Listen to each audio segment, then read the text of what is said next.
একটা সাপ মারা খেলো রড মিস্ত্রির হাতে। এটা কোনো সাধারণ সাপ না, এটা কিন্তু কিং কোবরা। অবশ্যই মারা খাইছে, এই কারণে দেখা যাচ্ছে না বা বোঝা যাচ্ছে না এটা যে কিং কোবরা। এটা কিন্তু আসলে অনেক মানে ভালো সাপ।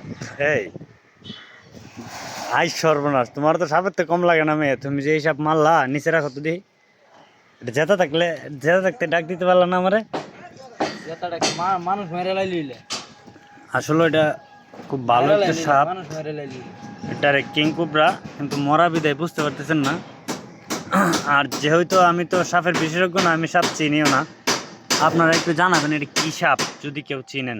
দেখি একটু একটু একটু ইয়াটা সরা তো, এটা একটু সরা। হ্যাঁ সরা, হ্যাঁ ও ভাই আচ্ছা ডরাই দিলাম। এটা লড়ে কি রে, এটা মরছে না ওর নাকি এটা লড়ে রে।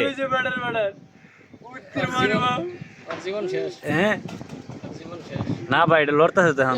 কই মরছে না কোনটা মরছে না এই এটা একটু একটু লড়তে, তুমি সরো। হাত মাত দিও না ভাই, এগুলো অনেক বিষাক্ত সাপ তো। আরে কি বাচ্চা ভাই, বালা সাপ। এর আর জীবন নাই এখানে হ্যাঁ এই জিবে বালা সাপ ভাই, বাচ্চা বলে এটা। আমি কি বাচ্চা গো বালা বাচ্চা ওইটা রে মানুষ ওইটা আর না এটা কুবলা মিয়া। এটা এই জায়গায় দাঁড়াবো এই লেসটা আছে না এইটুক মাটির ভিতরে থাকবো আর এইটুক ডাইরেক্ট এরকম খারাপ করবো এটা কুবরা তো।